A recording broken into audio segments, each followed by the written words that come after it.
Alright, from this video onward, I'm just gonna like do it ghetto style. I'm not gonna care if it's like my videos have a proper beginning, middle, and I only say that because if when this thing wants to cut off, it's going to cut off.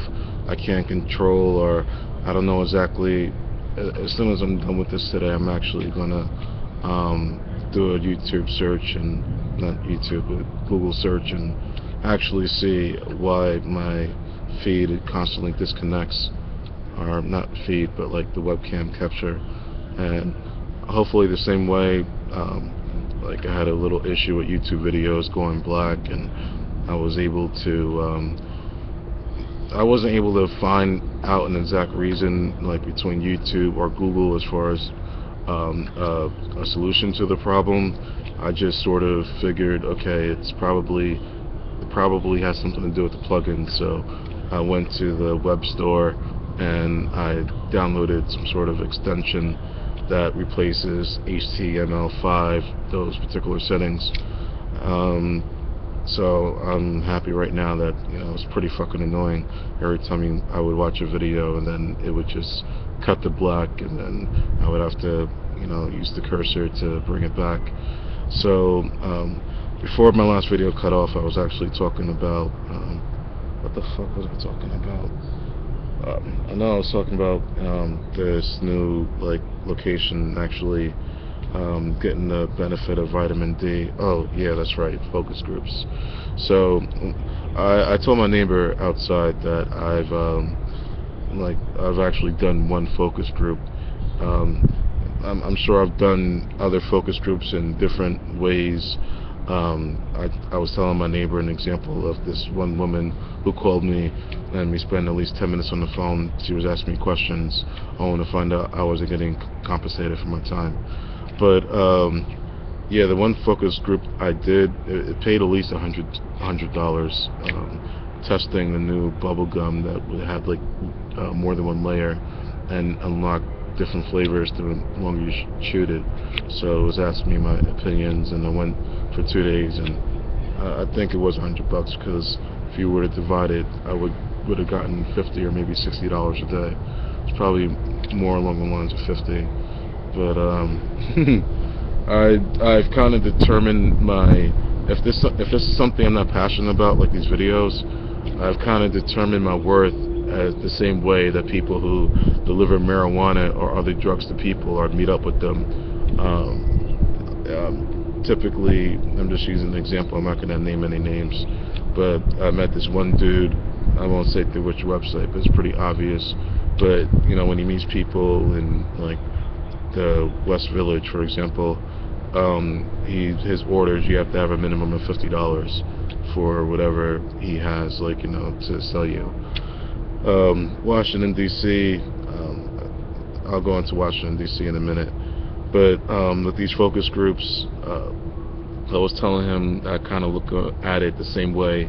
Not the best example, but even the example I gave him as far as all these cans and bottles that I throw in the trash now.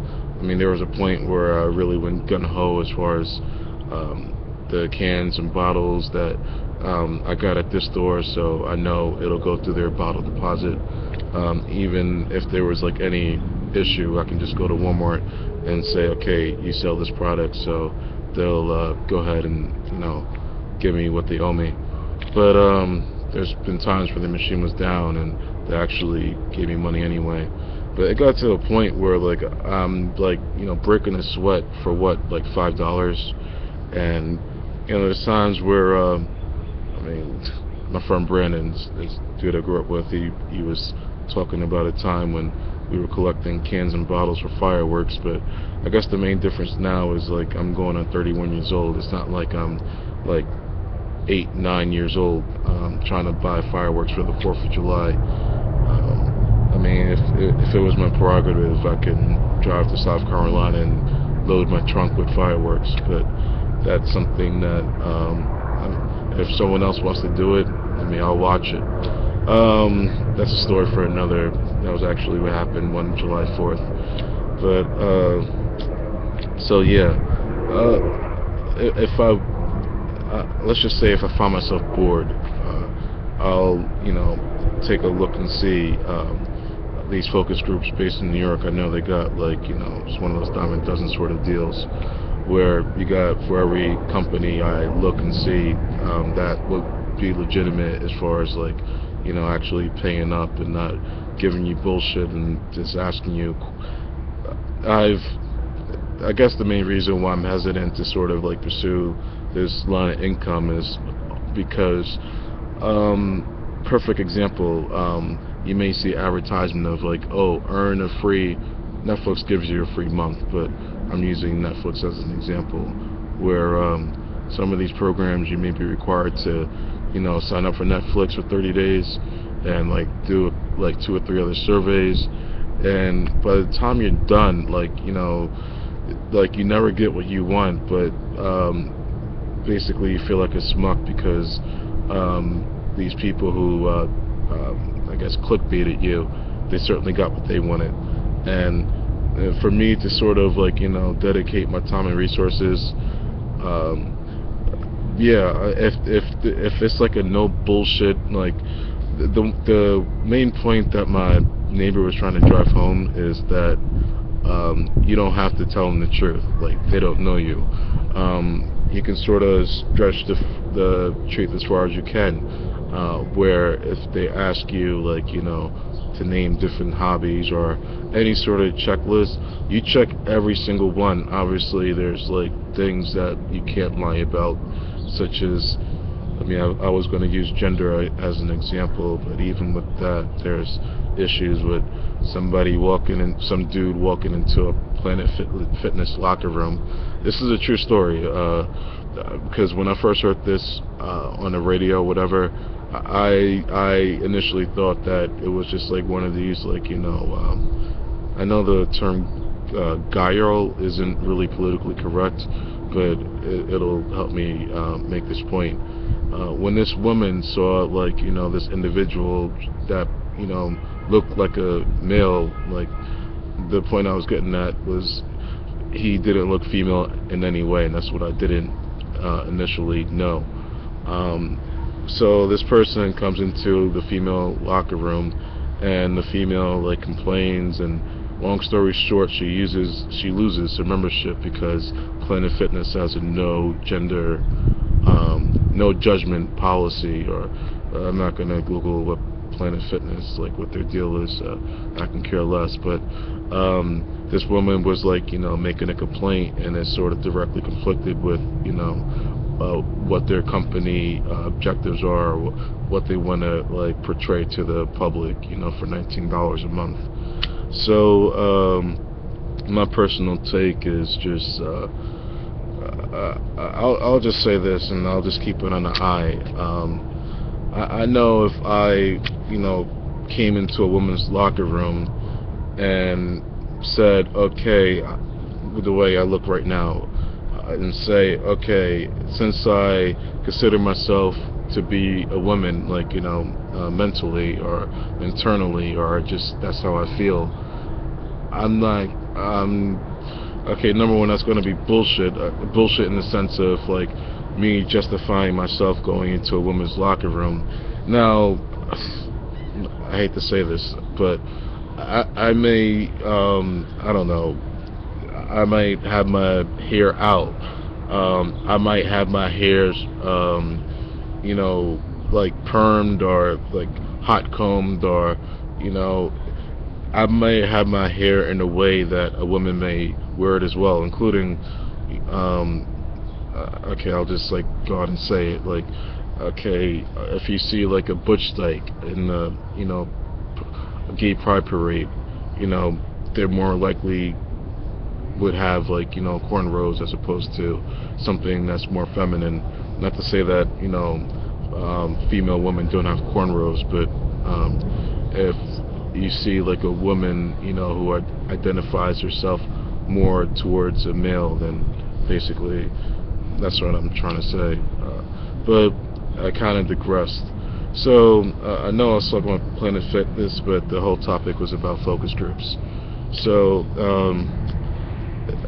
there's gonna come a time between now and when I return to Florida, and because right now I got some financial issues, and rather than just like bury my head in the sand and say, okay, fuck it, I'm just going to like be up shit creek without a paddle.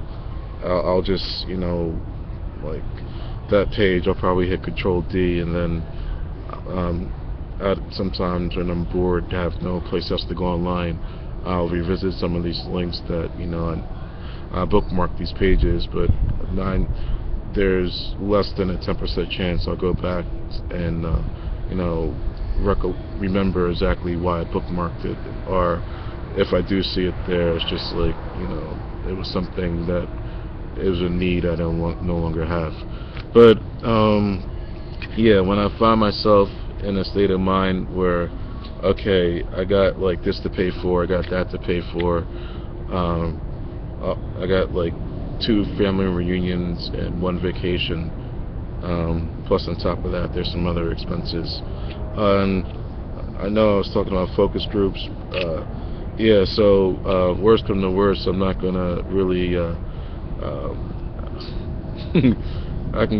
was about to go somewhere, but I'm not gonna do something immoral, let's just say, to get money. And when I mean immoral, I don't mean like be where other people go to turn tricks, but I can go more about people who've invited me into their car. But I'm not gonna I'm not gonna incriminate myself, but I'm not gonna sell drugs, sell weed, and to get some money in my pocket, and to like have that be a means to an end. So last but not least, the reason why I was making this video, or technically 2 at this point, because of these issues with YouTube cutting off my shit. But I was actually home today. I would have been asleep like right now, but everything sort of has a reason. I sort of, when I got in the door this morning, I was just going to go to bed, and I had to stay up until 2 o'clock to have this person. Yeah, I just had a thought. I'll go back to what I was saying, but if I remember what the fuck I was saying. I told myself I would never make a YouTube video where I would like roll up weed and smoke and just like I only bring that up to say now would be an ideal time for me to do that, and that's probably going to happen off camera.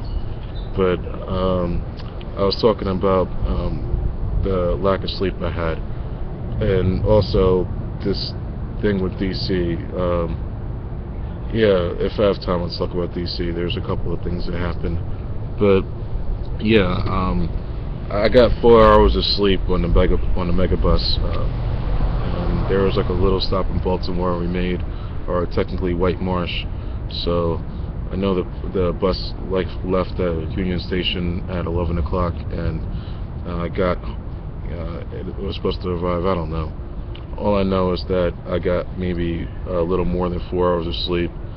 Got home, and the only thing that was like really like keeping me from like going to bed. And when I mean going to bed, I have like a really bad habit. I'll just say that I went to the doctor once to get a checkup, and she said that I had like really low levels of vitamin D. And I mean, I didn't really need to have a doctor tell me that I wasn't getting much exposure to the sun. There were times where I would come out to where I am right now. I would read books, and at some point I'm gonna revisit that period of time in my life. But this was like around 2011. So like I bring this up to say I had like a really bad habit of staying up all night and then sleeping all day, and the biggest way that affected me was because typically when you want to get in touch with people over the phone, or right now I gotta take a trip to North Shore, Long Island Jewish's main campus, and they have a medical records department there, and I don't know what the hours are, but I can assume it's somewhere along the lines of Monday through Friday, 9 a.m. to 5 p.m. So if I were to have if I would have went straight to sleep, and being that tomorrow's going to be Saturday and Sunday, hopefully I'll put on my skates at some point. But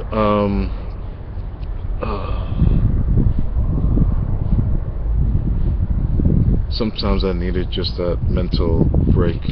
I know I've got to the point where I needed something to drink while I'm making video after video, but sometimes my head just, that whole foggy story with the whole bipolar, I've yet to read I brought this up once before, they tied depression to people who have bipolar, and their thoughts become fuzzy. I feel sleep deprived, but as far as depression, that's another story.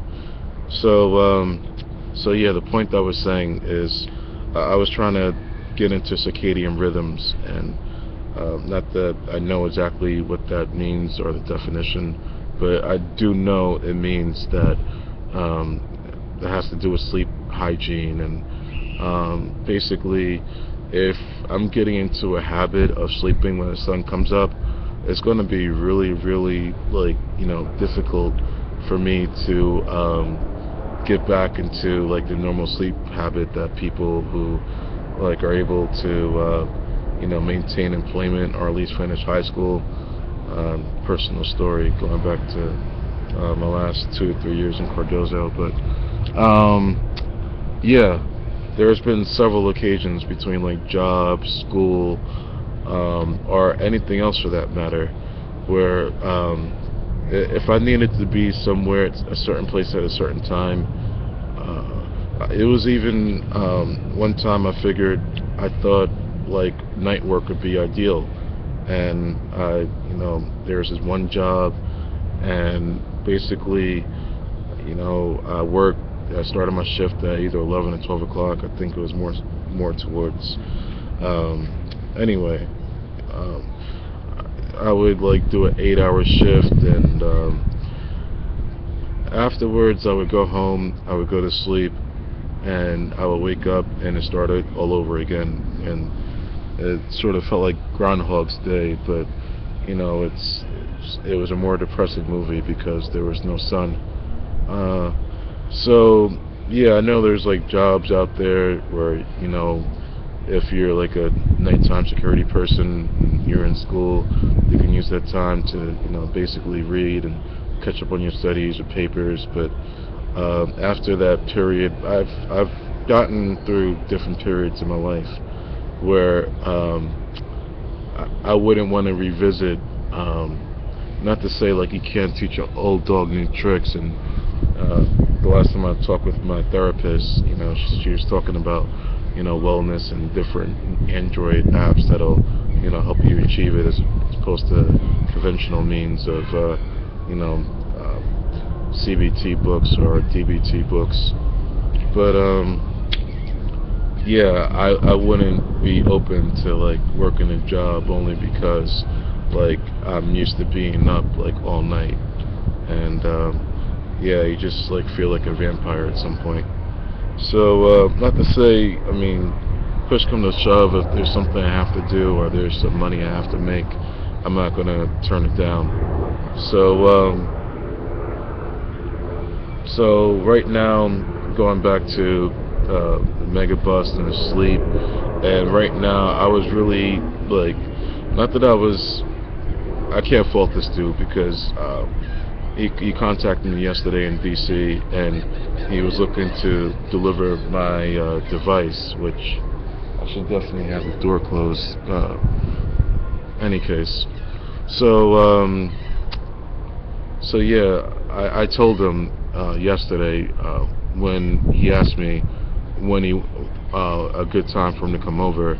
My first reaction, or I say this whenever I make a medical appointment or anything else, of that nature, I say the later the better, because I'm not a morning person. I don't get up at 4 or 5 in the morning. So yeah, he said, okay, I'll be at your house anywhere from 11 to 2. And then, so in my head, I'm thinking, okay, like I gotta stay up, like best case scenario, 11 a.m., worst case scenario, 2 p.m. And so what ended up, I called him back. That's what happened. And I told him, like, listen, I know I told you the later the better, but if, I didn't want to call him before like 9 o'clock. I called him at like like around 8:30 or 8:45, and I told him, like, I didn't know, like, if I was going to get any sleep, any good sleep at all on the bus. It was kind of hard to determine. But right now, also my parents, they weren't really willing to help me, like, as far as like wake me up if the person were to come, answer the door, and make sure he wasn't like. I mean, there's been times where people claim they called me and I didn't pick up the phone, and that resulted in a problem. So I stayed up so there wouldn't be any issues, and so yeah, that cable's hookup period from 11 to 2, it narrowed down. And he didn't come here until 2:30, but on the phone, he said like that he would probably be here around about 2 o'clock. So yeah, like right now, even though like I don't feel, I felt shitty earlier today while I was waiting between that period of like when I found out it was going to be 2 o'clock, and then when the time actually came. So anytime you're running a marathon, it's just you'll feel mentally like you're not going to make it. I'm surprised I'm sort of like, keeping the good fight, only because I did this exact same thing with, waiting for this mega bus. It was, again, like, I'll get into DC another video, but just making the bus alone, I didn't want to, this bus was leaving at 6:15 in the morning, and I have enough confidence to wake up at like 2 or 3 to make sure I didn't waste $13, because there's been times where growing up, that's kind of why I'm in the position that I am. It's because if you have some sort of employment and they want you to do like something at a certain time, it's just, if you, especially in New York, as opposed to like other places where finding a job, here it's they'll find someone else to replace you quicker than they would perhaps even in Gainesville, Florida. Someone just told me, like, you have college students who are willing to work for free, being volunteer, whatever. So, people who would, normally be paid for a position, they're just shit out of luck, as far as on the entry level at least. So, my, personal, it's funny because I talked about the things that I've done, as far as intern to me, I'll get into like the specific internships I've had in another video, but it's a fancy word for a bitch. It's not to put it alongside like what the Scientology religion makes people do, scrubbing toilets or bathrooms, or mopping up the floor with their tongue, and that's sort of an extreme. But yeah, there's such a things as paid internships, and as far as like something I do for free, like I would have to have like a good reason. Like if this was like a television show or a movie starring like someone that like on that list of like the top 10 celebrities I wouldn't mind begging. Okay, maybe a bad example, kind of has I don't want to use the stalker word, but I said the word as opposed to the letter S. But speaking of which, that's going to lead to another video that I'm not going to make today, but I'll probably make tomorrow. But the only, if you didn't see the other video I made, I'll just like title that video "Arson" as far as what I'm going to do. Not okay. When I got in trouble in high school, this is going back to like 1999, and I know the U.S. is the only country where you can have plans to rob a bank or commit a terrorist act, and like you can be found guilty just for having those like plans alone. Because my personal opinion is it's like one thing to want to do something, it's something else to carry it out. And when you sort of fuse the two things together, the first thing that comes to mind is hate crime, 1984, and the thought police, and witch trials. I guess that's the best way to say it, because I never looked at what I went through that particular time as a witch trial. I mean, I did get something out of it that maybe helped me in the long run, but yeah, I forgot what the fuck I was talking about. But yeah. So right now, this is the first 25-minute video I've ever made. Or when I say like made, the only reason why I wasn't like the video, I was working for this doctor. This was through Craigslist. I only did a couple of things for him, and I was telling him this video he made back in 1991 he wanted me to put on YouTube, and basically he wanted it to be one entire video. It was over an hour long, maybe it was like 90 minutes. And I was telling him that like it's gonna have to be broken down into like different sections. So and knowing the person that he is, getting paid $300 an hour, I mean, if I learned anything from that experience, even though his wife fucked me over, I know like you can look at instances of Terrence Howard take the reason he wasn't in Iron Man 2 was because they were going to take a couple of $1 million that was going towards him and giving it to Robert Downey Jr. instead. So that's why you saw Don Cheadle in the Iron Man sequel.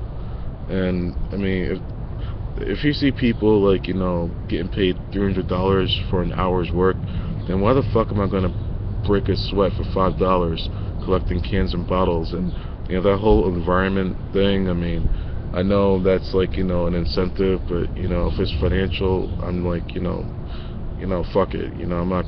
I mean, if it's just a whole like helping the environment thing out, there's other ways I'll be conscious of it. I'll be conscious to the extent of like recycling. But in any case, this doctor, he had to break him down into at least 6 or 7 videos. So I don't know when that was. I mean, I know it was a couple of years ago, maybe 2009, 2010, and for it to be 2015, and for me to sit here and be able to speak my mind without having limits of time. That's cool. But right now, as much as I can get into DC, as much as I can get into like whatever else I started talking about, and then just lost track, I can see why there's cue cards like behind the scenes of shows like Saturday Night Live, or perhaps maybe Broadway, or I was thinking of someone who whispered behind the curtains lines that you may have forgotten. Or they have forgotten.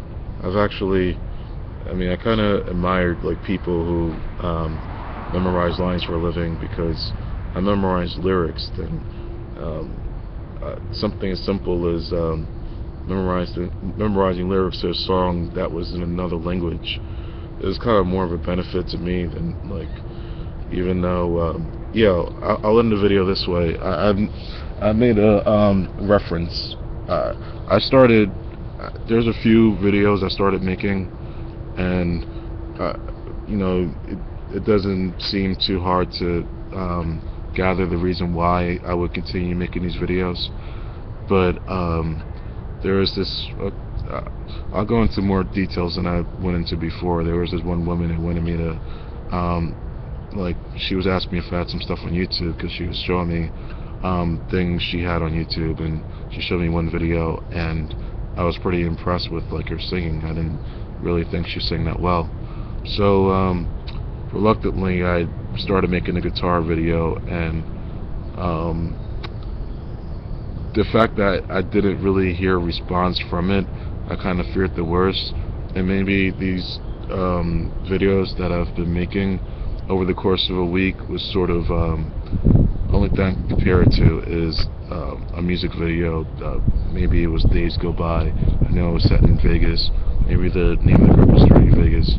But all I know is there was this breakdancing guy, and his deal was that he, showed up, and his girlfriend or date never came. So every year, he would come to his one spot, and he would break dance from dusk till dawn, or actually I got it the other way around, sunrise to sunset. This is what he did. So the one thing I will admit was this is not sort of a confession sort of deal, but I will confess that the volume of videos that were made, it kind of correlated to the quality of the videos that were made, and that was sort of me supplementing something that may have come to pass, or judgment I may have come to pass, as far as not really hearing from this person. It's actually happened a couple of times where I told her, I'm surprised you messaged me, because whatever. I did a couple of things to sort of maybe give her the impression that maybe she should continue her search, to go from single to being in a relationship. I know I talked earlier about so yeah, I'll just end it on this confession. So the one thing that sort of made me change my perspective as far as how that was going to end, I know she didn't unfriend me on Facebook someone else did. If I were to put myself in her shoes, I'm talking about someone I grew up with and his little sister, and 90% of the shit I post, between most of the stuff I go on Twitter, gets forwarded to Facebook, but not as of late. But yeah, sometimes I post things and I even say afterwards, my list of followers is going to drop from 100 to 95, or for a while it was averaging 90, and right now I'm sort of I guess I begin to do things, and I'm beginning to see what I'm. Not that I'm an expert as far as how to gain followers, but I will say I've been a victim of how to lose followers. I know there was an article on Justin Bieber, and I don't know if it was Selena Gomez, on how they lost millions of followers. I know I heard this one story where Justin Bieber grabbed this one woman's phone. She was reluctant to give it to him, and then when she finally handed it to him, he threw it in some water fountain. But yeah, I made a lot of videos out of I know I've made at least 2 or 3 dozen, more like 50 videos if you count the ones that got cut off. But a lot of those should if not be set to private, deleted just downright, and not to include this one on the list, but I will say certain moments where I may have hit stop record. But right now, yeah, I'm probably just going to go to sleep pretty soon, and there was something else I was going to do before that, so I want to have the energy to I will say I'll leave it at taking advantage of the situation right now, as far as shit hitting the fan, people smelling things, and okay, I'll end it on this note. For me to go to Washington D.C., I'll talk more about Washington D.C. later, and there's a lot to see in Washington D.C. There's places where you may not want to go, and I'm not judging where people live. I'm just judging your own safety. And if one neighborhood made like the 22nd worst neighborhood in America, the place that I went to wasn't that particular. I'm talking about Southeast DC, but I was in Anacostia, and I know I took the bus from one side of DC to another. So this wasn't even the worst area I was in, but what the fuck was I talking about? Because I can go into that later. But yeah, I don't know. Right now, I'll tell you how I feel. I feel like if I were to go on continuing this video, making another one, I'd probably have something to drink, but it's not even that. My throat's a little dry. Right now, between the past 72 hours, if I was a psychologist and I was trained to actually look at signs of sleep deprivation, or whether they correct somebody that's a 72-hour hold in New York, but in Florida they call it a Baker Act. This is what they look for as far as eye contact, as far as other things that they can sort of, it takes, I don't know, and you're in school for almost 10 years to become a doctor. So they're able to read body language and stuff. And right now mine is, I need to get the fuck off this computer. I'm probably gonna get back on it, but on that note, I'm not.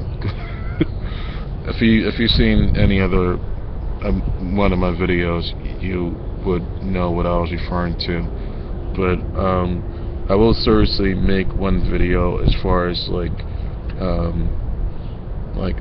brought out the whole Christian thing in one video, but I will say not to play the Jesus card, not to even call it because that's sort of I want to ultimately go from point A to point B, but obviously for both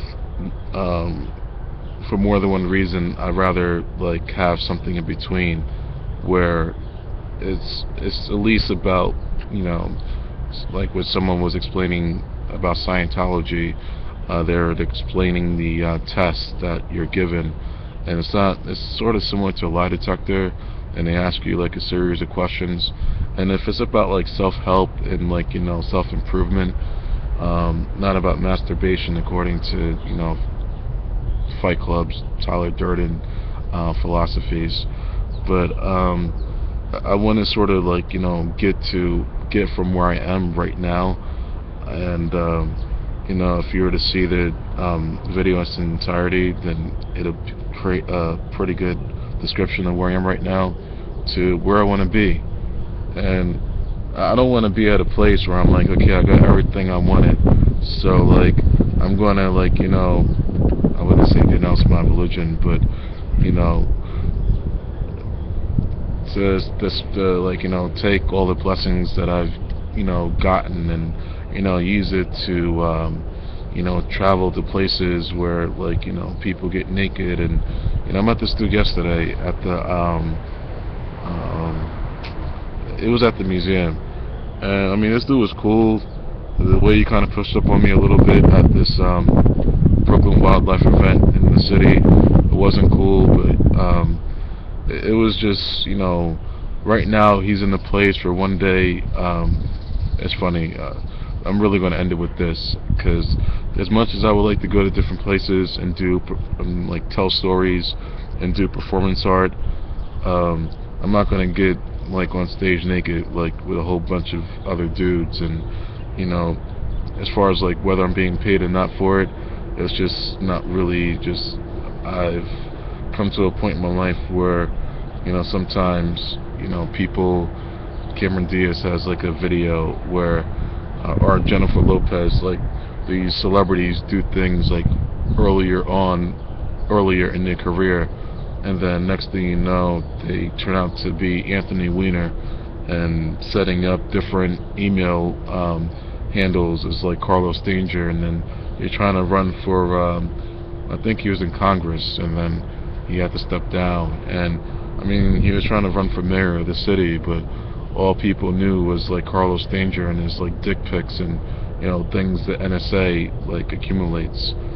And right now they're, I guess because of these dick pics, and it was funny how Edward Snowden just referred to it as like your junk, and how, I mean, I actually was surprised when he said, just because the NSA is like, tracking pictures of like what he referred to as your junk doesn't mean you should stop doing it.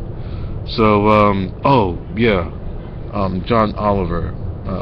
My neighbor told me he was like, he had some high position in the military, and the more I think about it, I could totally see like sometimes you may have a commanding officer, and if it's like if both of you is like off duty, or you're not in uniform, you're not like you're not fighting the war, then yeah, I mean, you might just be like a very talented comedian.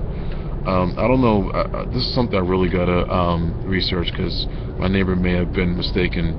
Because was he in the British military? I don't know. I actually have my doubts. If I were to put money on it, I would say that John Oliver doesn't have military backgrounds. What I do believe is he may have a background in something where there's people who may have like done one thing, and then like Steve Harvey, I know he was like a member of the union and doing spark plug work, and typically blue collar job, and I guess he was yeah, I guess the oxymoron thing, because in the military you're serious, or if you're gonna like be a comedian, more so you're gonna find that at the level of like recruits, privates, whatever. So I'm gonna end this video now, and not to say I'm gonna like make another one actually getting to the bottom of like what's actually in John Oliver's Wikipedia page.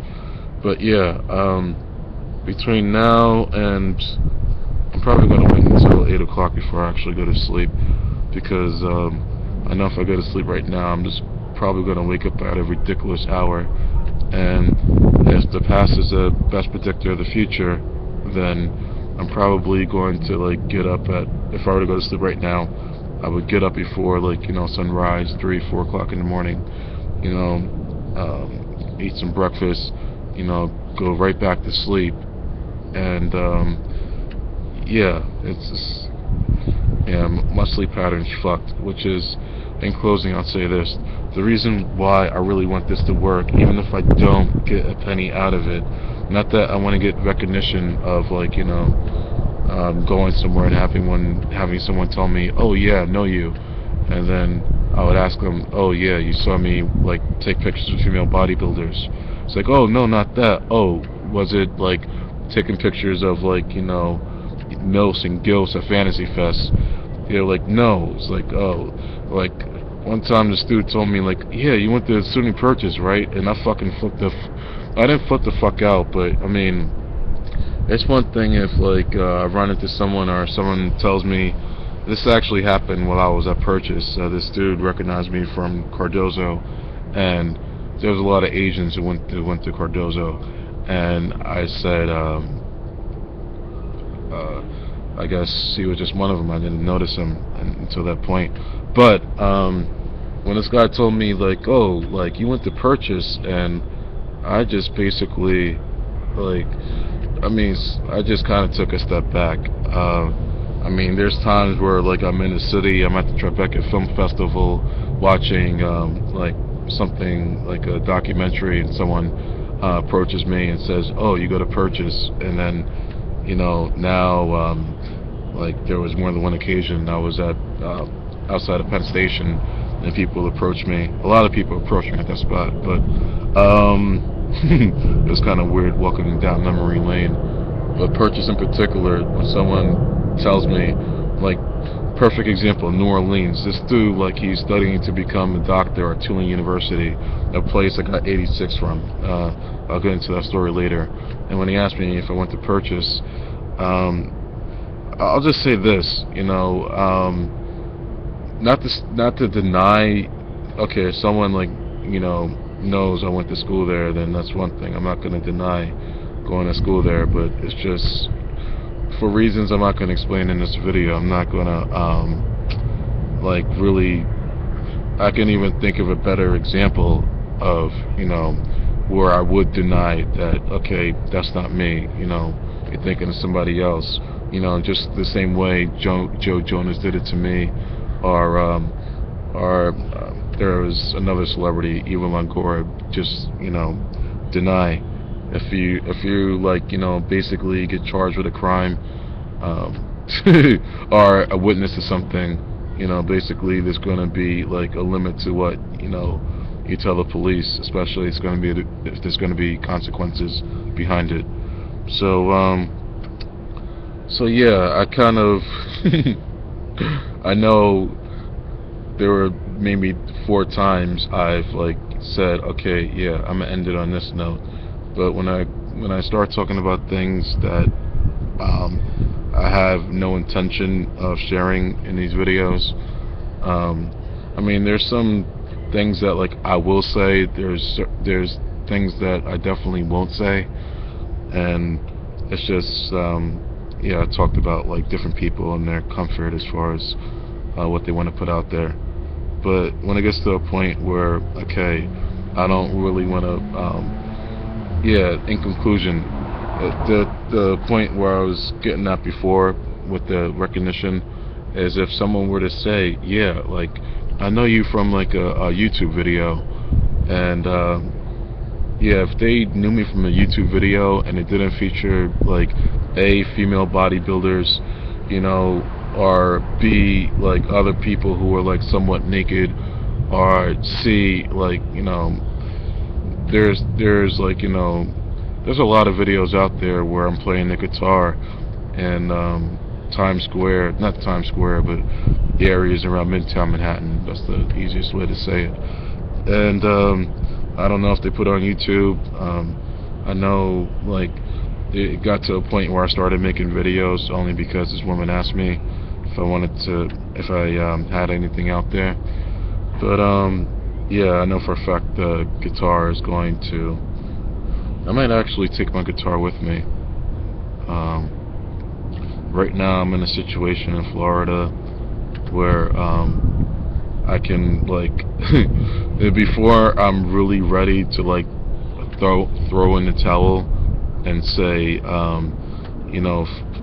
fuck it. I'm actually I have like reservations as far as returning to doing what I was doing, like whether I was on the corner of 53rd Street and 6th Avenue, somewhere in that area, or in front of Penn Station, or most noticeably the Port Authority underpass tunnel. It was just, the reason why I stopped doing that was because, I had a few reasons, but one of the bigger reasons is, I'll try to end it with this story. That's better than saying, between trying and then, there was this is going back maybe 7 years ago. I only know 7 years ago because his son and my niece are the same age. So, yeah, I was just thinking of another similarity between my niece and his son. But I will say that I went to his son's birthday party. It was his first birthday party, and my friend, this is a friend I grew up with, and we were really close. We just sort of had like different interests. We had different interests, and that's what happens when you grow up in this part of life. And his mother and my mother, basically, the easiest way to put it is like, we'll always have Christmas, or we'll always have like, some other like, big event, whether it's his grandmother's birthday or when his mother decides to, there's been more than one occasion where I like go for the simple fact that there's going to be alcohol. And there's a video, there's a video I can make, and being that this is going on the course of an hour, if I'm gonna, I know I was talking about, what was I gonna get into? oh yeah, people I know seeing me, like, people I went to school with seeing me, playing my guitar for pennies. But being that this video is almost an hour long, this is something that I wouldn't make a video of.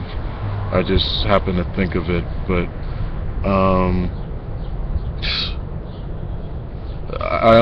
the only reason this came to mind was because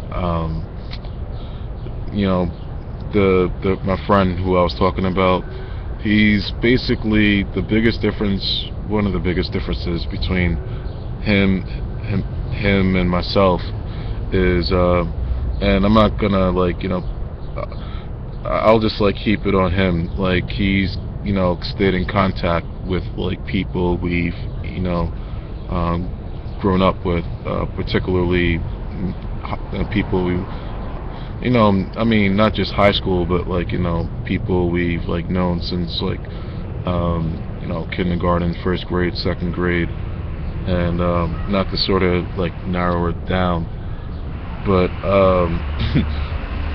I know the biggest thing about my videos, or the biggest thing I don't like about my videos, is the top 10 words I use when I get from one point to the next. And I like to say that I've improved upon that somewhat, but with this particular issue, I gotta be careful the exact words that I say. This is something that I wrote about, but okay, I'll just come out and say it. This is something that you know what, I'm going to take the high road and just sort of say this.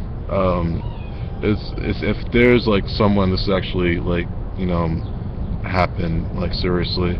I had someone I went to Boy Scouts with, and he sort of died, and I heard that news. And basically I mean, if I hear that news, then obviously I'm not gonna have the same attitude as what I'm about to say.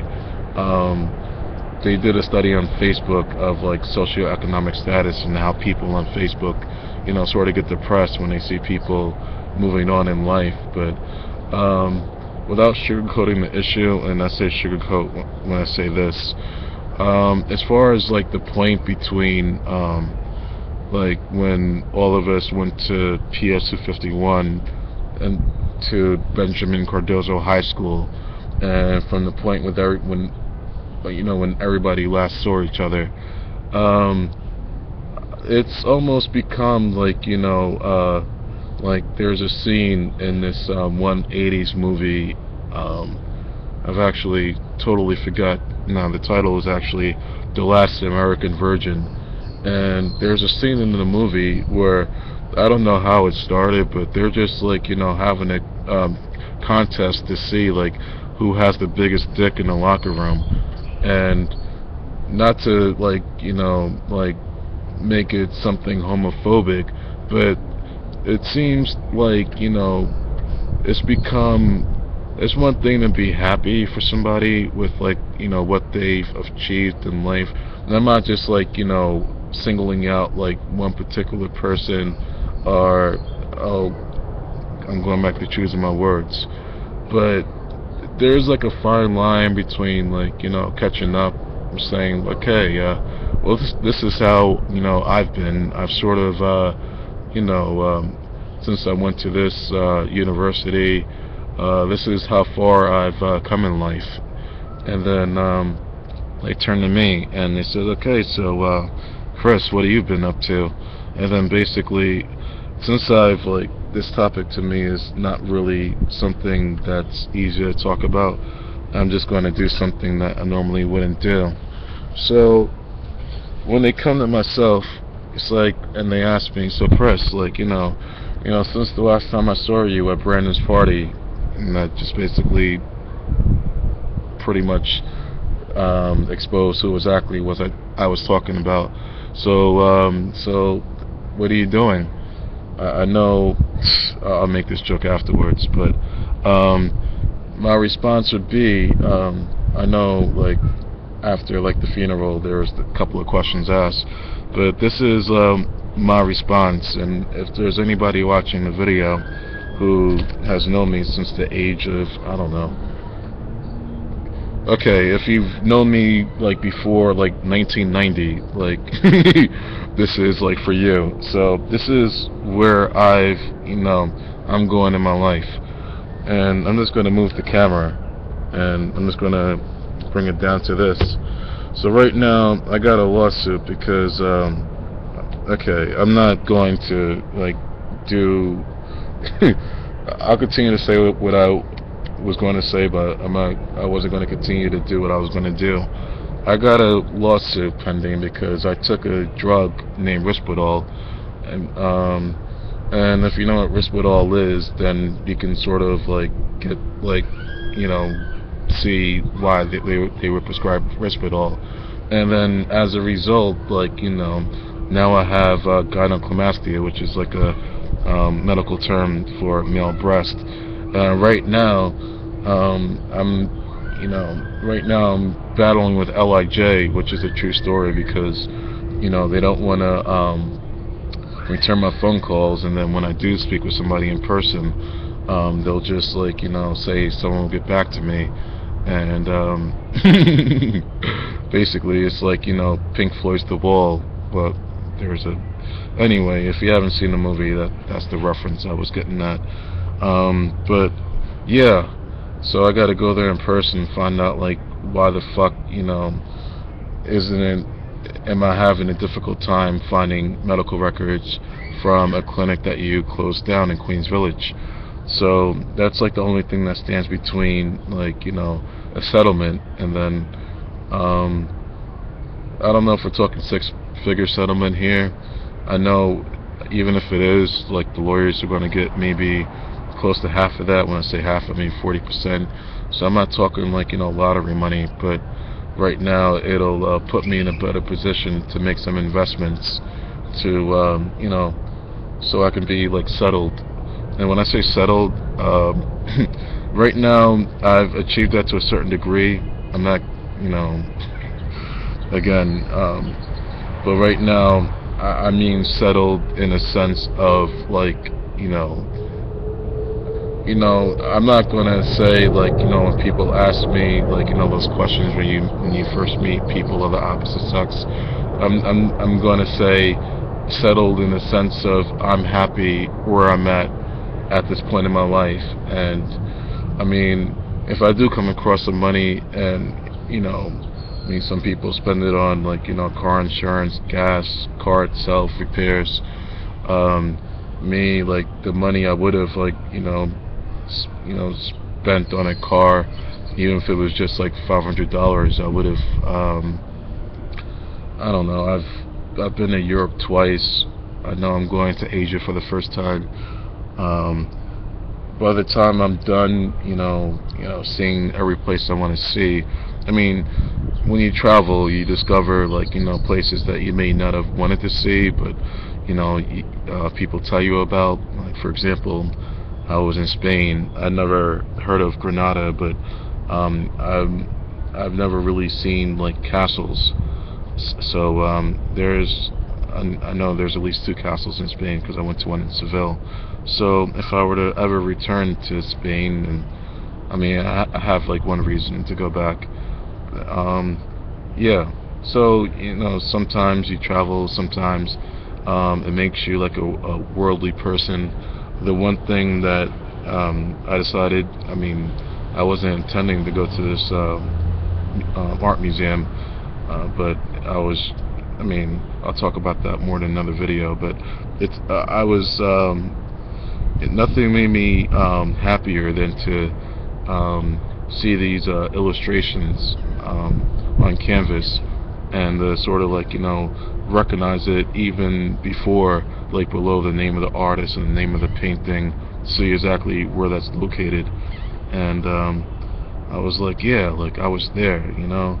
If I'm like you know, on my deathbed, you know, which will happen eventually, you know, that would be something I could just take a look back on and say like, yeah, I remember that place in France.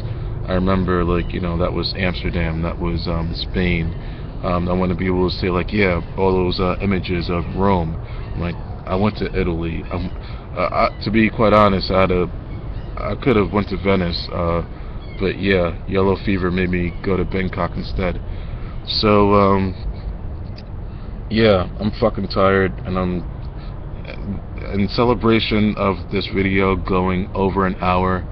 I'll be surprised if this shit, like, is uploaded into its entirety.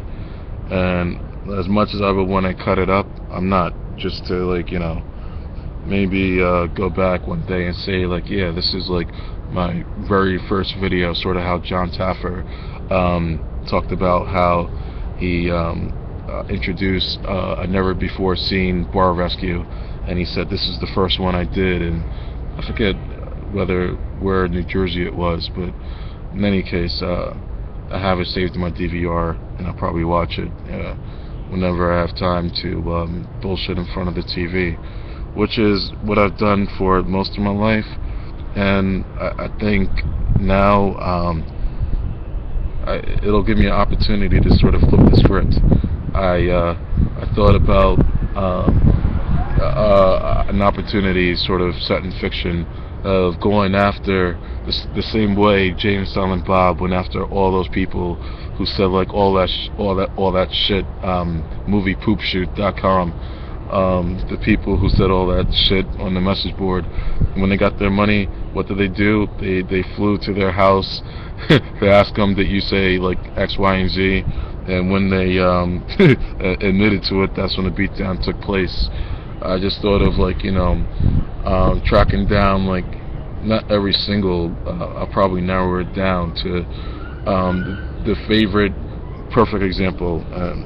I'm really going to end it here because I really just need to, I'm going to smoke some weed and I'm going to go to sleep. But I was watching this movie, My Stepmother is an Alien, and I remember this, I don't remember seeing the beginning of the movie. It was, my mom was the first one that got me into sneaking into more than one movie at the movie theater. So I do remember, like, the ending of it better. I think the one scene I do remember more than anything else was actually when her bike went over something, a car in the street, which Kim Basinger with her alien powers made happen. So yeah, for whatever reason, I wanted to, for the same reasons, I sat down and watched Howard the Duck. And if anyone wants to watch Howard the Duck, I recommend that they pause it at the point where that villain starts gaining his supernatural powers, because that's when the movie just turns to shit. And I mean, there's I was starting to watch My Stepmother is an Alien, and yeah, it had characteristics, not to say it was as bad as the second half of Howard the Duck, but it was just like, if that was something I would see on TV now, I would like turn a channel with the quickness. But I just couldn't, like the Sizzler commercial from, like, the 1991. They were able, you could take sappiness and, basically use it as a tool and to your advantage, but it can easily, like, go the other way around. It's just, the easiest example I can make is, the number of shit movies that Hollywood generate every year. And when I say Hollywood, I mean the Illuminati, who, like, take these shit movies and sometimes hide messages in it, or just, like, dumb it down. I know for a fact, I don't know too much about, and I went into another video about how much I didn't know, but the one thing, even if you don't know that the Illuminati exist, you don't have to look at, like, too many, like, television shows and movies to sort of, see how they really, what they really think of African Americans are and what light that they see them. If you see a Spike Lee joint, you'll see, well, starting with Malcolm X, there's, some issues with that, where someone called him up and said, made a threat if he were to continue making a movie, and his response is, well, the FOI are going to be driving those trucks, so if you want to stop them, be my guest. That was the Fruit of Islam. And I'll talk about that video another another day or another night.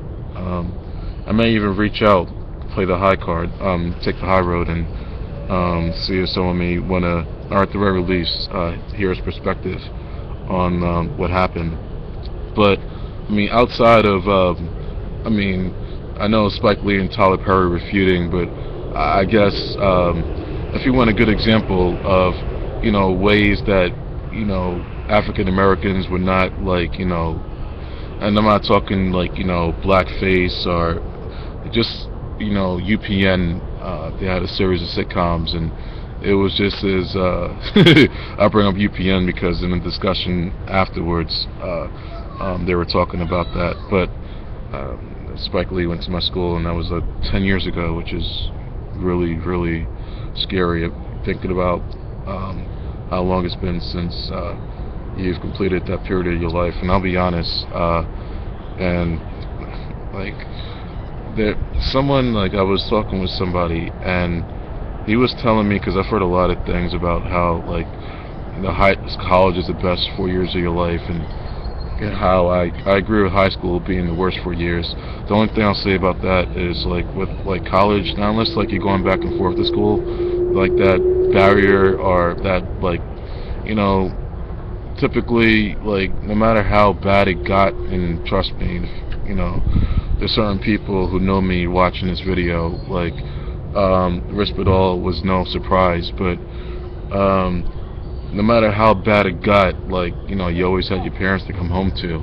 But if you're put in a situation where like you don't have your parents, you don't have your family, or like at the very least they're, an 11-hour drive away, I'm kind of going into too many details as is, then you can see, as worse as, your high school years can be. I mean, high schools don't have fraternities, sororities, like, basketball, football teams, just sort of that hierarchy. Well, some high schools, my high school didn't have a football team. It had lacrosse. It wasn't one of those like deals where, I mean, I remember my freshman year of high school, Cardozo did win like the PSAL championships, and then sure enough, I didn't go to MSG then, but I did go. I was in college at the time. I was a sophomore probably, and they ended up losing to Lincoln. And the irony is, Sebastian Telfair was on playing for Lincoln, and actually that was the first time I actually saw Jay-Z in person. And it's funny how sometimes I don't mean to deflect off of something I didn't want to sort of go into detail with, as far as like, but yeah, I ran into this dude at this flea market, and he was telling me about how your 30s are actually the best years of your life, because what I was talking about before with like the people comparing the socioeconomic status, it almost seems like a race once you like leave college, as far as like I remember my cousin telling me like I have a limited window period, like at the point I reach 25, then I gotta like really concentrate like where I want to go, and taking steps to achieve that goal. So I mean, my cousin, if he wasn't like achievement oriented, then there's no way he would be like where he is in life right now, as far as yeah, I could talk about like his achievements, but yeah. So this dude was like, your 30s are your best years of your life, because I mean, we both can account for the 20s and how that post-grad sort of like period where you're working like jobs. I mean, some people develop a work ethic out of high school, but it's just I mean, you got people going to law school, going to med school, dropping out, getting like my therapist once told me, when you see someone commit suicide, the body's not supposed to bounce.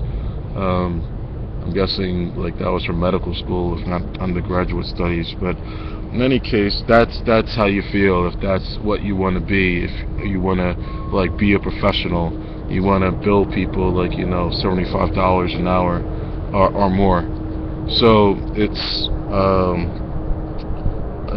Yeah, like my 20s will be defined by, um, I mean, yeah, there was a period where I tried and then I failed. Just like, the simple aspect of like, succeeding or knowing what to say in the job interview. There was this person I listened to on NPR where when they ask you what are your weaknesses, this dude actually told the truth, and the interviewer was actually blown away.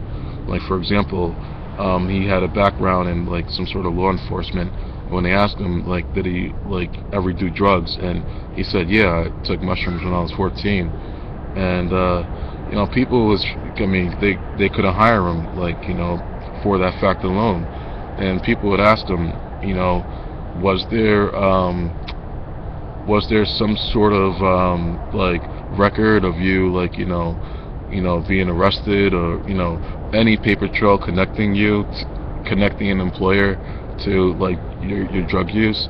I mean, if the answer is no, and if that's the job you want, going back to the focus studies, then I mean, dude, sometimes like you got to do to like be where you want to be. In this case, financially.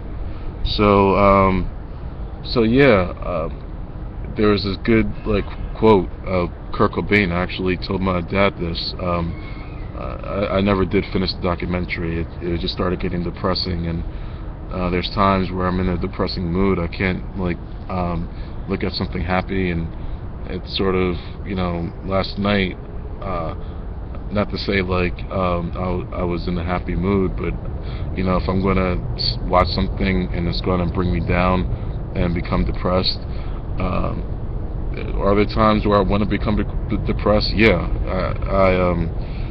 there's countless times where I want to like lick my wounds and just sort of like have, for lack of a better term, pity party. I don't know how else to say that.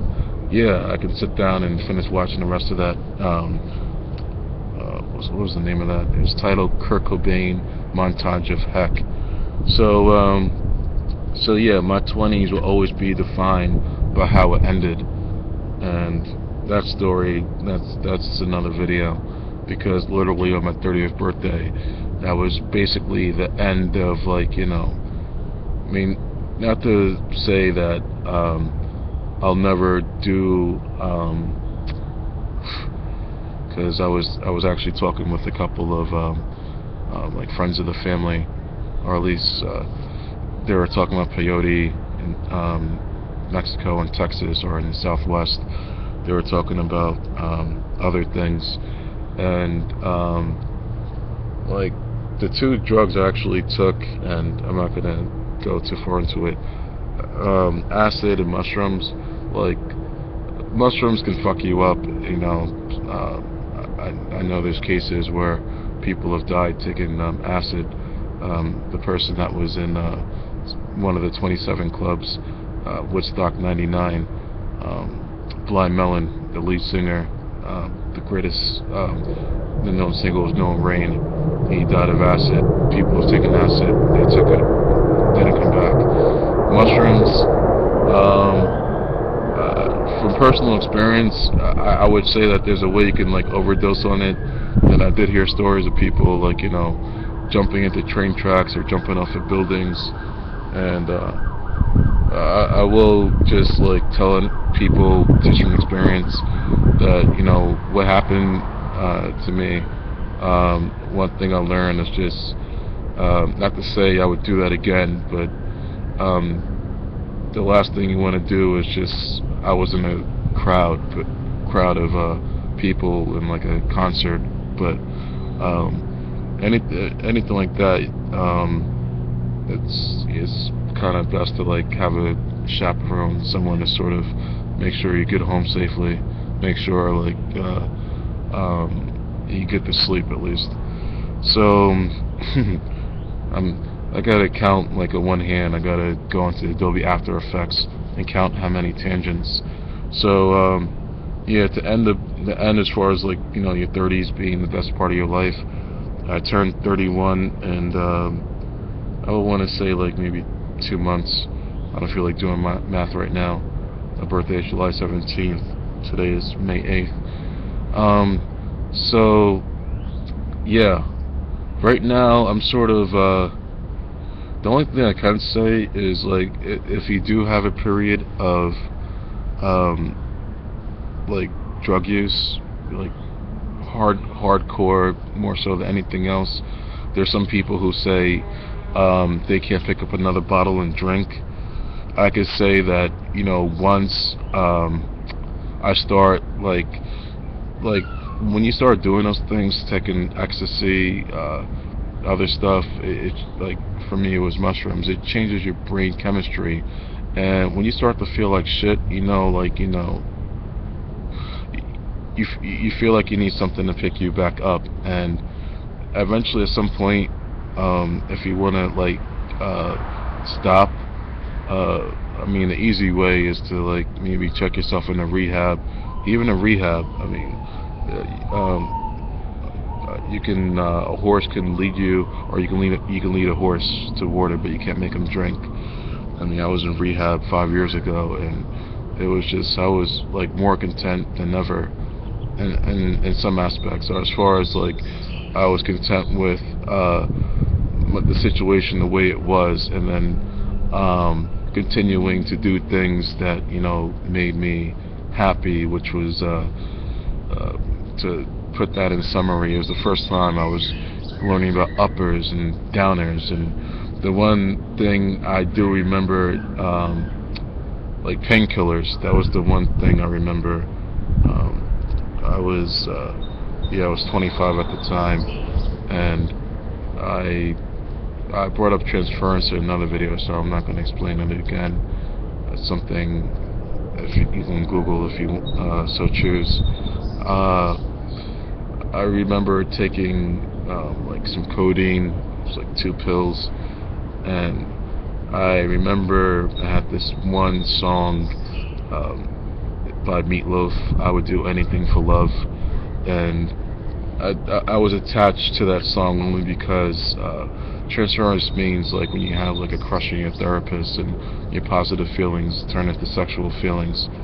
And like when I learned that she was married with kids thanks to the nurse practitioner, and also spilled the beans, then it became much like Aida, like a forbidden love affair, or star-crossed lovers who can't for reasons, whether there's like infidelity. And then I mean, not to say that I will break one of the 10 commandments, thou shalt not commit adultery, but if there's kids, there was a Fox reality series, Temptation Island I think it was, and there was this one couple, and the producers of the show didn't know that they had kids. So like the first thing they did was basically morally they felt that they need to remove them from like the rest of the cast, who were mingling with other singles, and seeing what was to come of the experiment. So and then when I saw the music video, it further sort of captured everything that was going on in my mind. And I guess ending this video on a high note, I don't like to tell stories like this. I'll tell you specifically why at a later date, but I remember taking those codeine pills, and I remember having a song in my head. I remember the pills were kicking in when I was watching a Chris Rock stand-up on like HBO, and the next thing that happened was I began to write poetry with one hand. And the one thing about my therapist, it was kind of part of the tap dance, that maybe sometimes when you tell people, I'll get back to her reaction when she found out, but I was listening to he's a comedian, late night,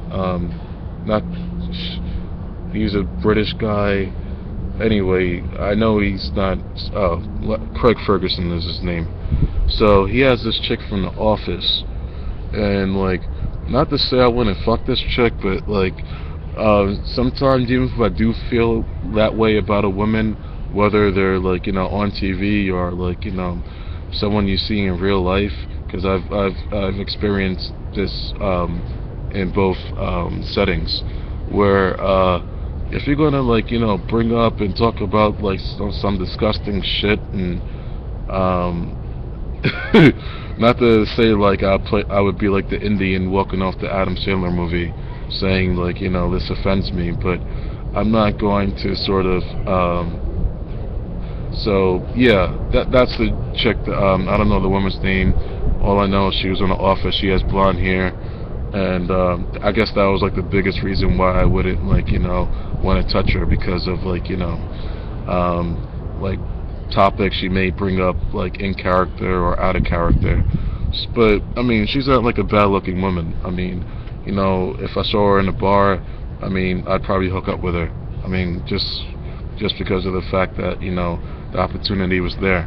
So with that being said, and I'm going into this in detail because this is something that fascinated me while I was in Union Station waiting for my megabus to get back home. So he got to a point where like she was starting to touch his leg. He might have dropped a hint once or twice, and then he was like, okay, like, I think I'm into you.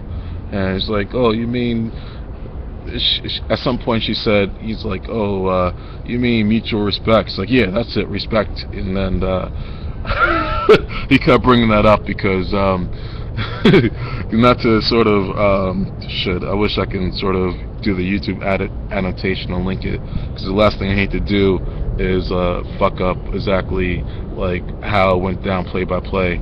So like the last time she touched his leg, he said, if you touch my leg one more time, I'll bend you over and respect you right here now. So you kind of get where that's coming at. You kind of get where that's going. So yeah, that's sort of it's kind of weird, because sometimes I know in my sort of life experience that's sort of been like it's gone like it's gone south more so than the other way around.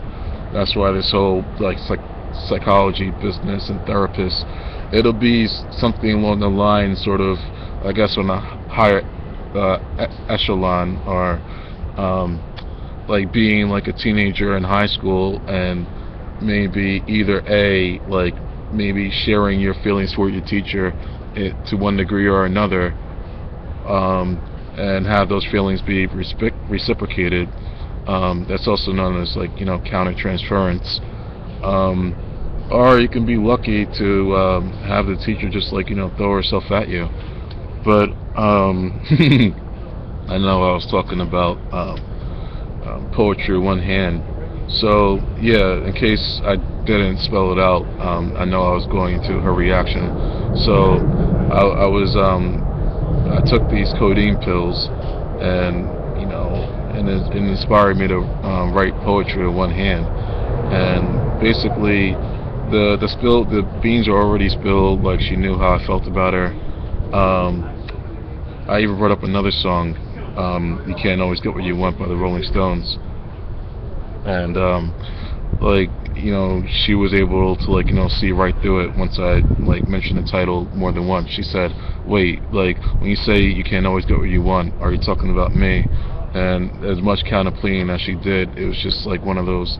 I think I used the word deflect, but she even complimented me on my honesty. But so yeah, because there are times, I mean, sometimes I felt like we were on the same page. She was like, what are you trying to say? What are you holding back? So when I like brought up the poetry in one hand, she knew exactly what I was saying. And yeah, it even got revisited like once, because I've said this more than once, and I'm glad that now it's not the case. I kind of took her advice out of all the things she said. She said, I said, my college experience could be broken down into 4 albums made by Pink Floyd, starting from Dark Side of the Moon, and Final Cut, Wish You Were Here, and then Following the Wall. And then after she heard that from me more than once, she said, well, maybe we should find another soundtrack. And then my response was meatloaf, and then we kind of locked eyes for a couple of seconds, which was not the first time we locked eyes. This was the first time it happened was when she actually found out from the nurse practitioner um, what I said exactly. This was before knowing. I mean, she was like maybe single, and there's rules where, even if they sort of, I mean, it's the prerogative of the therapist whether they want to, like, break a law stipulating relationships between, client. I hate to say it by, like, lawyer, but if you have a patient, maybe by law, the nature of the law is, like, as a therapist, maybe you're supposed to be above why the patient sought treatment in the first place, and maybe, like, the worst thing to do is to maybe create a whole new problem. So I guess you get a license to become a professional, and one of the strings attached to this license is sort of like the same string that's attached to, like, being a teacher. I don't know if that, like, in college is the same thing about professors and students. In high school, I know it's pretty clear cut, but you don't hear stories. I mean, I would believe it would be up to the college itself, because you got public colleges, you got private colleges, and I would think of a private college as like having a stipulation, whereas if, like, you're a teacher and get knocked up and pregnant, and this is a Christian school and you're not married. But yeah, so yeah, I kind of missed that period of my life where I had a therapist I went to, and I kind of killed two birds with one stone. Whereas she was kind of helping me, like, well, she was helping me to, like, stop using, drugs, to, maybe forget things I want to, things in my life I want to forget, or at least, this is something that, this is the reason why I make these videos, is like this topic right here. There's this ECT treatment, electroconvulsive therapy, and this treatment, I mean, people know about it from To Kill a Mockingbird, but this ECT, it'll, like, help you. It'll make you less depressed, like, Carrie Fisher did it, and I'm sure other celebrities have, if they haven't seen Scientology. But yeah, there's people who choose to do it. I mean, if you're, like, in a suicidal depression and you're thinking about, like, really ending your life, then maybe that can be an option of making things better after a Baker Act, or you make that call to 911. But I've made a few decisions online on camera about, like, me being content about not having children, things of that nature. But I came to the decision that despite some of those things, like, I ended up getting Baker acted once because of something that happened to me, and then I may have, like, connected the dots, and to the point where that Baker Act may have been justified. But if I had the choice between, like, living with, like, some of these, like, things from this, I'll be specific, from the span of maybe, like, 2001 until I would say, like, 2006. I mean, there's been shit that's, like, that went on before that. There were some things that happened after that, but yeah, I can think of one off the top of my head. But yeah, that I'm gonna take the high road as far as talking about. But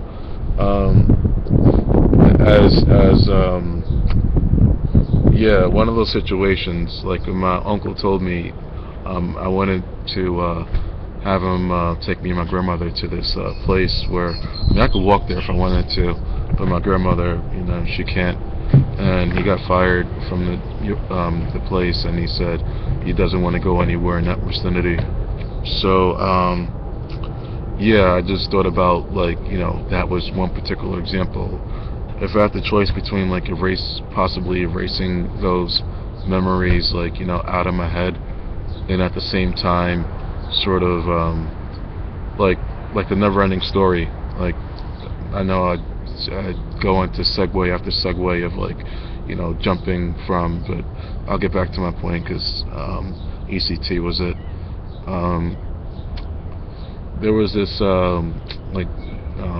I think the dude who actually played, like, Bastion, he wasn't in the first movie, but Jonathan Brandis.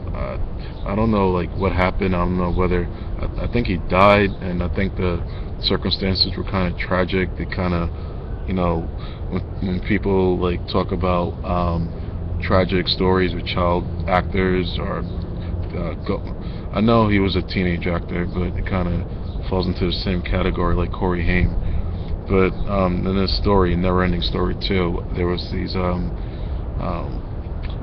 this witch, and this witch, she was getting what she wanted by having him make different wishes, and with each wish he made, like, there was this thing that had some marbles in it, and for every wish he made, like, another marble would drop, and he didn't know what was going on until obviously one marble was left, and then the one thing he said was the one that made a difference. I still remember, "I wish you had a heart," he said to the wish, and everything became alright. He was able to make that dive into the makes you of this rock, reminds you of this rock in Hawaii. If I ever go back, I'll take that leap of faith. So I only bring up that allegory of the marbles in that jar in Never-Ending Story is, if I can, like, take away the worst memory, and then have it really and sacrifice a memory I may have, like, had since, like, early childhood. I mean, I do remember, like, I was in like, the first place I lived was like a basement apartment in Brooklyn, and I found out later it was like in the Cypress Hills section, and I remember my brother, he had like a bike, and it's kind of crazy how my niece has a two-wheeler right now, and I really remember that age where I went from the training wheels to when the training wheels came off. It was actually Fresh Air Fund. That was the biggest difference. My host family, like, there was two brothers, and the oldest brother was my age, and I didn't want to say, like, oh, like, I'm still on training wheels, so I start riding the bike, and it was sort of like, not knowing my dad or my mom or maybe my brother, not knowing that, that perfect example, that pavement, like in Hollis, it's just, I remember that one dip, and then, riding my bike, and then to sort of, revisit, the block years later, and then, that whole house got torn down, and it's like for, like, multi-family apartments. So, I mean, I remember breaking down into my mom one time in a car, and this wasn't just me, this was just like, some shit that the doctor wanted to put me on. But, talk about, like, when I get to, like, the worst parts of life. Yeah, give me a minute. Those worst parts of life and shit, there are a lot, there's things that, like, I remember growing up, and it's just, the reason why I was in Allentown last Saturday for, like, a first communion. It's just, I don't want to really, roll the dice and just, like, not be able to remember that anymore. I mean, yeah, I can sort of, like, sit down and, write down everything that, I could potentially remember but forgot. I mean, I'll allow old age to do that, but there's certain things that, I've been open and not even, being open is acceptable. I just, like, had no other options, despite what, like, a mentor in high school told me, despite his,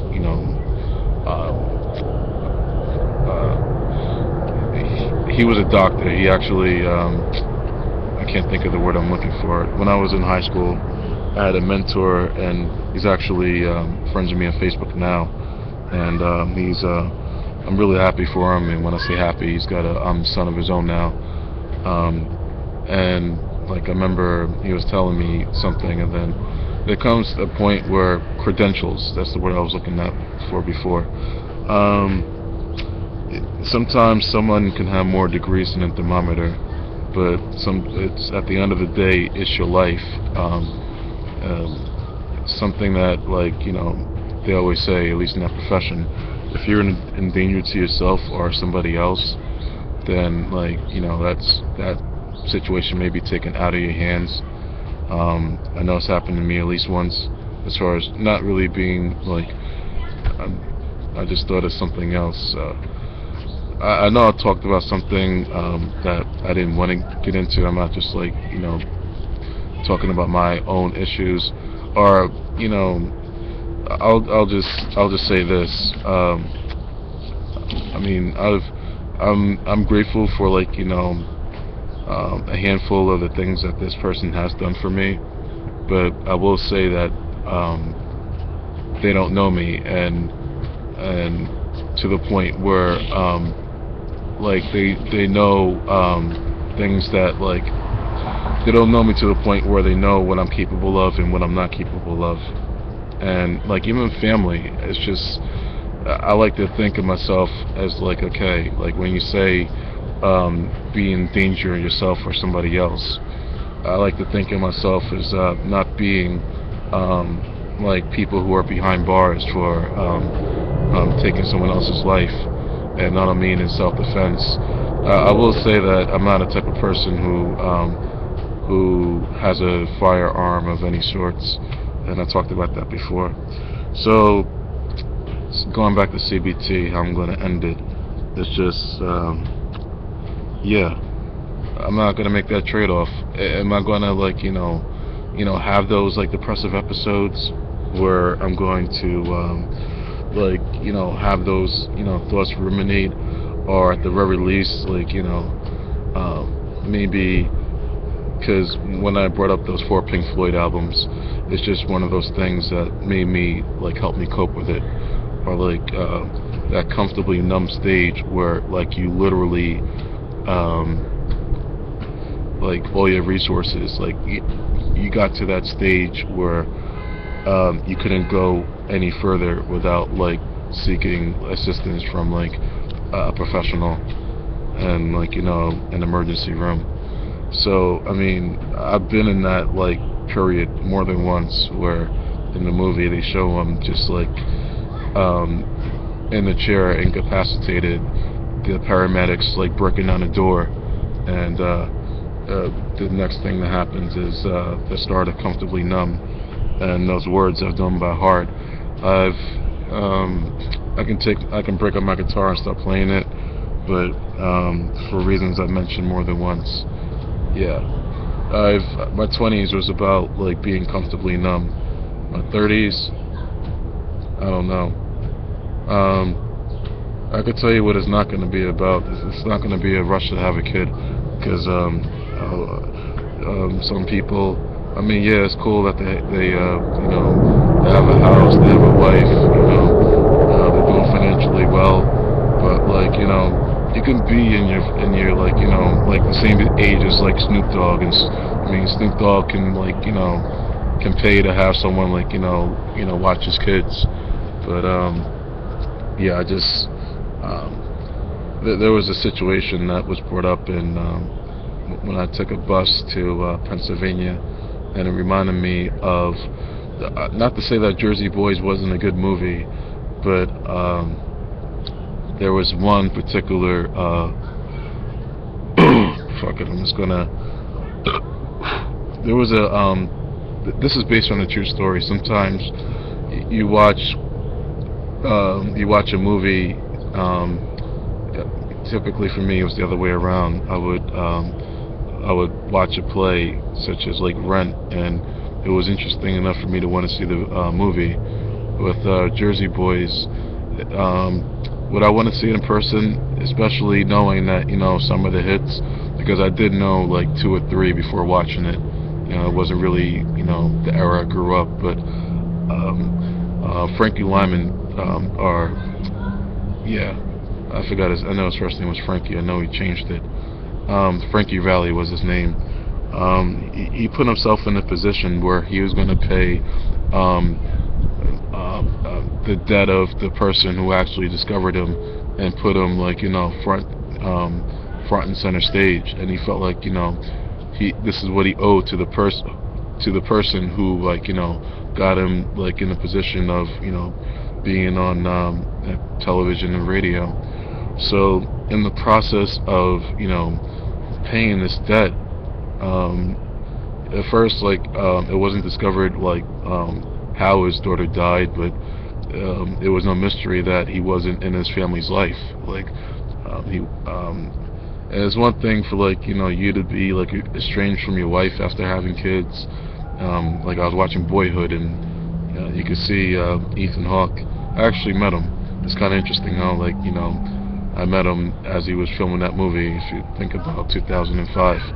But it's one thing to, for you and the person you made that baby with to go your separate ways, and it's another thing where you can't live under the same roof. But, or, like, the real reason why I don't want to have a child is, like, if I was bringing a child into this world right now, in, like, 18 years, I owe it to them to, like, pay for the college education, not just bank on, this Scully app that was featured on Shark Tank. So yeah, sometimes, like, if I've learned any lesson in life, is to, basically not sort of, like, the same way they say, like, don't do the crime if you can't do the time.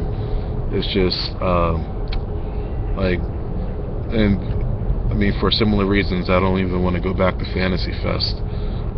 If I happen to be in the area, that's another story. But yeah, I sometimes, like, you have to deal with the consequences of the decisions. Like, there's not too many people these days, and I think they even did a study of Boston actually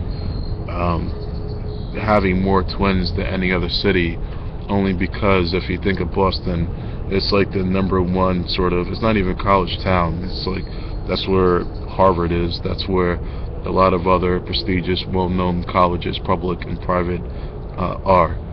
So so a lot of these people put their career ahead of starting a family. And I know, if I was a woman and I would be making this, then there would be, like, one more sort of obstacle of like, the easiest way I can, like, break it down is this mother was breaking down in front of her son and his just announced fiance, because he was the only member of the family to carry on, like, his last name, and now he's engaged to someone who's 50 years old and is beyond the age of childbirth. And I used to think about, like, menopause and actually what's the age women stop, like, having children. And I learned that my mom has long since passed that phase. But actually offended a woman when I went into those topics. But to end it on CBT, yeah, I've done my fuck ups, and as far as going into the future and the fuck ups I'll make then, and hopefully they won't be financial, because I've sure had my fair share. My time in DC, is just a pure, one good example. But yeah. Hopefully, this will serve as a source for me to go back and sort of, see where I am now and say, okay, this is me. This is, if I was doing this at 20 years old, I would have never done this at 20 years old. The next video I'm making is not going to, like, go into why I wasn't going to do this at 20 years old. So, yeah. The next video I'm going to make is probably going to be any other topic than that. And with that, an hour and 44 minutes, a full-length feature, a piece of shit that's I keep bringing up Jerry Seinfeld, but yeah, maybe I can sort of get Jerry Seinfeld to watch this. I don't know the chances of that happening. Yeah. One day I may make a video so I can, because I've sort of spoke my piece about, you know, my feelings toward the situation. But whatever I do, if I so choose to, you know, get them to watch a video, I may link them to like 100 videos where it will be ranked as far as like, okay, this is what most represents what you this camera thing, I gotta get used to exactly where stage left and stage right is. Okay, so this is like where I was, I don't know, the actual first like few videos I made was of my niece. Well, was with my niece. It was just me and my niece, and me talking and her talking how I was crazy. And an hour 45 minutes in, there shouldn't be like no plot twist in the movie toward yeah. So while I'm like practicing, the biggest, even when I started this movie, I was thinking about, okay, where should I have it? As someone who's become familiar with photography, I know that you want to like have your light source be on the opposite source of your camera, but also at some point I'll look into when they do screen tests for actors for like things that are higher. When I say higher, traditionally the technology was like, you know, you had like truck after truck after truck of like equipment. Natalie Wood like talks about it, and what's that, Rebel Without a Cause. So like, you know, it would be in the studio's best interest to make a screen test and to see, okay, what does this person look at on camera. Whereas like right now, I could sort of take the Ed Wood approach and sort of you know, not get a concept of like here to here, and then I don't know, maybe go one or two ways. Either, and this is my philosophy. My philosophy is I can either stay like right here, or I can sort of like, you know, learn from like, you know, maybe I don't really watch these videos soon after, right after I make it. I typically let a couple of months go by, but anyway, I won't go into that now. But yeah, the next video I'll go into the reason why I don't want to stay here. I want to sort of maybe go here. But the next video I'll go into exactly why I wait for long periods of time, for the most part, to like I'll just tell you the reason why. There is this one dating website, and I'm not active in any like dating website now, but there is this one dating website that actually has a feature where you can make a video like toward like your perspective, like okay, here's two ways you can look at it. You can, like, you know, either put yourself in a position like me where you have, like, you know, like every other person you meet ask you like so do you have a girlfriend, and then, you know, the obvious question that follows. Or the on the other side of the spectrum, you know, throw yourself on top of a car. Now what I feel like, you know, as far as speed dating, you know, Craigslist, OkCupid, I don't really know Snapchat. I never used it before, but I'm sure if you're trying to, you know, court somebody, that can be used as the way to do so. But with that said, I gotta hurry up and secure my handle. This handle that I have is going to be the death of me as far as the, you know, paper trail of. But yeah, the reason I was going into dating, not my username NYC Rollers, but there's a certain point that I see that may be pure desperation, and there may be points where, you know,